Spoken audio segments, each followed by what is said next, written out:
HanuMan is a great entertainer, but not a superhero film. And before you obliterate me in the comment section, please let me explain why I said that. Just a short disclaimer before we move ahead into the review that my intention through this video is not to spread any negativity about the film, but rather to present you with a holistic review about both the great highlights of the film and few letdowns or drawbacks of the film. So my humble request would be to watch this video till the end so that you get a complete picture. I'd also like to add that you should be going ahead and watch this film in the theaters because the ambitious project that the makers are trying to pull off with such modest shoestring budget is definitely worth applauding. But for now, let's jump straight into the review. HanuMan is the first and foundational film of Prasanth Varma Cinematic Universe, basically inception of a new Indian superhero franchise. Starring Teja Sajja in the lead role and Vinay Rai as the antagonist. Follows an ensemble cast of Amrita Iyer, Varalakshmi Sarath Kumar, Vennela Kishore,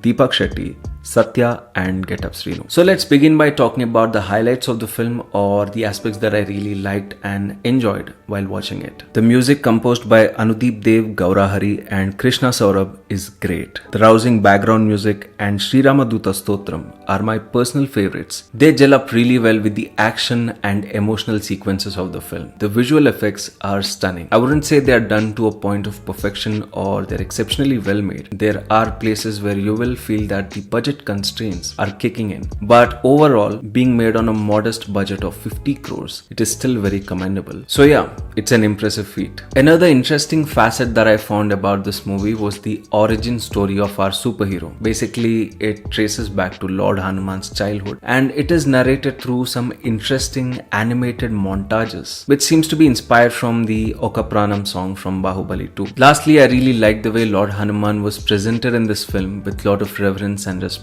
Even though all those VFX shots were not very polished whenever Lord Hanuman appeared on screen, at least the attempts from the makers felt very honest from what I could feel. Unlike Adipurush, which felt like a bizarre cosplay by a bunch of clowns trying to make a mockery out of an epic. So unfortunately, those were the only few good points or highlights of the film that I could find, and which brings us to addressing the drawbacks of the film. So I've prepared a bunch of notes in here and I'll be going at it point by point. The reason why I said HanuMan is a great entertainer but not a superhero film is because neither does it carry the seriousness that a superhero film requires, nor does it carry the conviction that is needed to build proper superhero characters. It feels more like a massy commercial Telugu film released for Sankranti rather than a movie that intends to create an entire new cinematic universe. So apparently the film is being released in 11 different languages including English, Spanish, Korean, Japanese and Chinese. But the appeal of the film is very native to the Telugu states in terms of storytelling. For example, there are quite a few Telugu meme references, Telugu pop culture, Telugu superstars and their popular movies. So I don't know how this would be effectively communicated in all these foreign languages. There is an instance or a sequence in the movie where the hero discovers that he has superpowers and he's trying to communicate it to his friend. To showcase it, he imitates some of the famous characters from Telugu movies. It is all fun when Telugu people are watching this. They might enjoy those references, but I'm not sure how this would be effectively translated into all these other languages. So I found that bit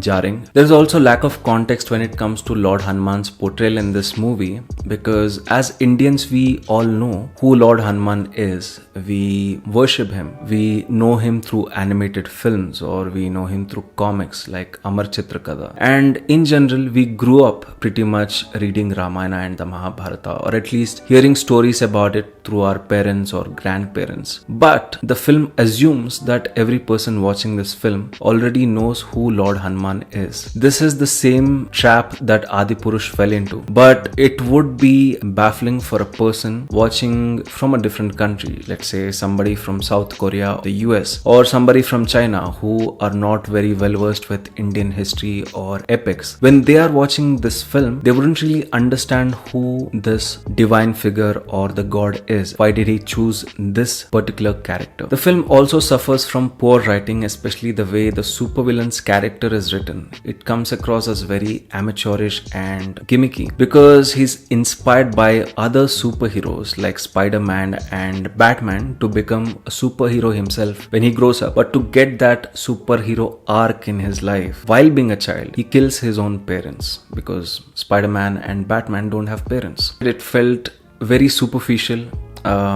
I was expecting better from Prasanth Varma after watching his first film. But anyways, that's how the writing in this film is. Also talking about the costume design of the characters. The supervillain's character is padded with this plasticky looking shield or something, whatever it is called. Whenever there is an action sequence, whenever he's supposed to make some heavy movements, you feel like the entire costume is going to fall apart. It doesn't look stable. It looks very bulky, plasticky. It looks as if he made it in his garage with some foam pads. But apparently the super villain in this movie is a billionaire. There's also a romantic subplot in the film, and my goodness, I don't know what's wrong with all the Indian filmmakers that we always need to have a love story. It doesn't matter if it's a superhero film. So there is a boy meets a girl story here as well. But where it took a bizarre turn was when the love story of this couple, the main lead, is shown through a montage where they are children, shots of their childhood, where the boy, who is maybe 10 or 11 years old, is trying to propose or express his love towards this 8-year-old or 9-year-old child. You know, that entire sequence was so bizarre to watch. And it happens so often in Telugu films. I don't know what's wrong with the